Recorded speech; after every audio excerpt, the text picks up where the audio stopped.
We're here again for our National Review Online Money and Politics podcast. I'm with former Minnesota Governor Tim Pawlenty, who's now the CEO of the Financial Services Roundtable. I'm Larry Kudlow of CNBC. So, Governor, just start with today's jobs numbers. They came in a lot lower than people thought. Does this throw cold water on a possible takeoff of the economy? And can you see any election year impact from this disappointing number? Well, when I was governor, I always counseled people to be careful of any 1 month batch of data in this regard because, as you know, the data gets adjusted, and if it's within a reasonable range of expectations, I think you got to look at it over a few month rolling average before you make any directional conclusions, Larry. But obviously the numbers were disappointing this morning, not hugely so, and not wildly outside of the range of what could be a future adjustment. But I don't think we'll really know the answer to your question for another month or two until we see what the pattern looks like from here. I basically agree with you. There's a monthly error factor in these job reports that runs close to 100,000 plus or minus. So you're right about that. And I will say this, a couple of positives out of this. Long-term unemployment fell, and part-time unemployment for economic reasons also fell, which is 2.1% year on year, not really moving the ball very much. But you're running about 200,000 plus jobs over the last 12 months. So I'm going to equate this for 2.5% growth. Here's my other follow-up question, because I'm so hot on this. I want the Republicans to have a positive message going into the midterms. They have not developed one yet, even though there's some prominent Republicans who want to develop it. What's holding this up? How can you ask the country to give the GOP both the Senate and the House without telling voters what you're going to do if you got that mandate? Well, you and I have talked about this before, and I agree with you wholeheartedly and enthusiastically. And I think in those job numbers, one other just quick footnote is, there's concern about the quality of those jobs and whether they are, low or mid or even high-paying jobs. There's a lot of data or analysis that would suggest there are unusually large numbers of low-paying jobs, which, is another factor to consider in the analysis. But as to the Republicans' agenda, Larry, they should be out talking about let's revitalize and restore America, our strength and our economy. You can't have prosperity without security. So we've got to pay close attention to ISIS and defense and security issues. But beyond that, let's talk about further disconnecting from the Middle East in terms of energy supplies. Let's have a full debate about Keystone. Let's have a full debate about robustly developing our oil and gas resources here in the United States, which are phenomenal. Let's talk about the wage gap being really correlated to the education and skill gap and what we should do to have a vibrant reform agenda for education across this country. Let's make sure we talk about the failures of government-centric healthcare reform and get that moving back towards markets and individual choice and consumer choice. Let's talk about the need for pro-growth, pro-investment tax reform where our rates are lower and all the crony capitalistic deductions, credits, and the like are on the table, and try to reform and clean up our tax code. Those are just some examples of what Republicans can and should be talking about, bread and butter, meat and potato issues to middle America. And I think it would help them a lot in the election, but I think they've decided to just ride the anti-Obama wave. Yeah, we're not Obama. It's just so interesting to me. I mean, I agree with you. You made a lot of good points. I totally agree. I've seen in the last week or two, the Wall Street Journal yesterday endorsed a positive agenda. The National Review about a week ago endorsed a positive agenda. Investors Business Daily endorsed a positive agenda. I have spoken on the radio, Governor, to Senator Rob Portman of Ohio, Senator Ron Johnson of Wisconsin, and, of course, Budget Chairman Paul Ryan. They all want to develop a positive agenda. And I'm trying to figure out, is the leadership blocking this? What is blocking this? Newt Gingrich told me all you need is 5 or 6 points, and you've got them. I agree with you.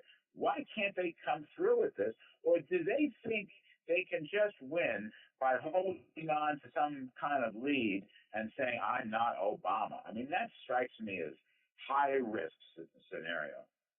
I think either by default or affirmatively, that's the position they have taken or found themselves in. It's too late to change that. The home stretch of the campaign is the next 60 days, and as you know, the undecided voters kind of decide late in the last 30 days, so there's still time to do this. And of course, in the media world that we live in today, the voters focus on what's on the news and ISIS and what's going on with Russia and immigration issues to the extent that there's concerns going at the border and what happened in Ferguson. That has dominated the news and to some extent sucked all the oxygen out of the room. But those things will not occupy the news forever, and there's space to create this messaging. And I think our candidates should. And by the way, they don't have to depend on earned media and their advertising, their speeches, their appearances. They could all be amplifying these exact themes. Can Republicans, I can't actually figure this out. The ISIS invasion of Iraq is a very big deal. And you've got Obama now getting together with Cameron of England, and they're blasting not only ISIS, but they're blasting Putin and the Ukraine. I'm trying to figure out, is the Republican Party united on a response to this stuff? I know it's Senator McCain. He's a hardliner. He wants more action, more bombing, more special forces in the Middle East, tougher sanctions. But is the GOP united, or, do you have that non-interventionist wing, Rand Paul and a few others? Should they go in and wade into foreign policy? Well, it's getting more united in part because of the barbaric, horrific, awful acts of ISIS. The isolationist wing of the party, which has been non-interventionist, is now either gone silent or is drifting towards what you and I think, believe, which is you need to be more aggressive with respect to groups like ISIS. So there was a split. I think there probably still is underneath the surface, but in the wake of what's happened in recent weeks, the isolationist wing of the party has gone mute. And now as they're trying to walk back some of their earlier statements and trying to say, now we are also for more aggressive action. So these events are unifying the party more so than it has been in the last few months or few years. Do you think it's an issue in elections, Governor? Do you think it's an issue? Yeah, I think people are scared, Larry. I think they see these beheadings on the news. They see these characters and reports about what could happen on the Mexican border, what could happen in Europe. I think even centrist people, even center-left people are worried, and they want the president to be more aggressive. And by the way, interesting, his press conference the other day where he came out kind of flat and was sort of a technocrat. He refuses to call it ISIS. He calls it ISIL because ISIS stands for the Islamic State of Iraq and Syria. He calls it ISIL because he thinks it's the Islamic State of Iraq and the Levant. I think he does that because he doesn't want to acknowledge he's got to do something in Syria yet. But he just seemed very, very hesitant, almost lost in that conference the other day. I hope he can find his footing and get after these. He won't call it a war. He won't call it a war. It just makes me so annoyed. Of course it's a war. They declared war on us. Therefore, It's a war. And, they're beheading Americans. Therefore, it's a war. I just don't get. You do have Dempsey, General Dempsey, head of the Joint Chiefs. You do have Defense Secretary Chuck Hagel talking about this in much stronger terms than the president. And I say good for them, but bad for Obama. That's a lack of leadership. He's not rallying the country. He's not rallying anybody. That's just so troublesome and weak to me. Yeah, and I think he wanted to have as his legacy winding down two wars. If I were him, I think I would have left a residual force in Iraq to try to keep a lid on that we've seen unfold since he took all the troops out. We've left a residual force in every other place we've been in a war, major war in the modern history of the country, almost without exception. And he wanted to say he ended all of that, but obviously the circumstances didn't warrant and they changed. And so I think he's hesitant. He probably feels boxed in because he wants to say he ended, our involvement in Iraq. And we've got almost 1,000 soldiers, members of the military back in there. We're doing air support, and we're probably going to have to do more. And he needs to embrace that reality and do it proudly, do it boldly, and say this is a menacing, grisly, horrific, awful threat to the security of the United States of America. And as the commander-in-chief and leader of the free world, he's going to get after it. One other thing, come back to domestic. We're talking about jobs and, possible GOP contract with America. I read Obama's speech at this fundraiser at Bob Wolf's house. Wolf is an Obama friend from UBS, or formerly from UBS. I've been with Wolf many times. So I read this speech, and you know what? It's full of class warfare. I think the Democrats are going to pull the class warfare card. Obama is attacking corporations for not paying their taxes. All right. No talk of corporate tax reform, by the way, in this speech. None. Zero. He just attacks them for not paying their corporate taxes. He's been attacking banks. He's attacking wealthy people because they're not paying their fair share or doing their share. He's calling for a higher minimum wage. You see the SEIU wants $15 an hour, which would cause prices to go up and profits to go down. Here's the thing. It's going to be a lot like 2012. They're going to run this class warfare stuff. I just can't figure out if the Republicans are ready for it. Well, I think their policy boils down to kind of a tension between equality, liberty, and efficiency.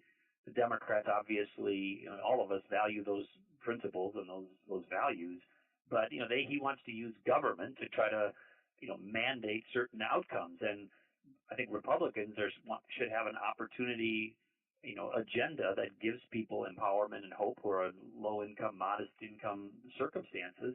But the way to do that isn't to, as Abraham Lincoln said, drag down the people who are successful. The idea is to try to build up people who want to be successful. And the president, I think, is doing a great disservice to the country by just fomenting class warfare for political gain. See, he's got a line in there really stuck in my craw. He is saying, basically, that corporate loopholes should be closed, okay? No mention of cutting corporate tax rates. Loopholes should be closed in order to finance more spending. He's got a domestic spending, preschool spending, education spending, infrastructure spending. He had a little laundry list. No talk of corporate tax cuts. Just close the loopholes because we know these corporations are bad guys. And I think the GOP's just got to answer that. They've got to answer that.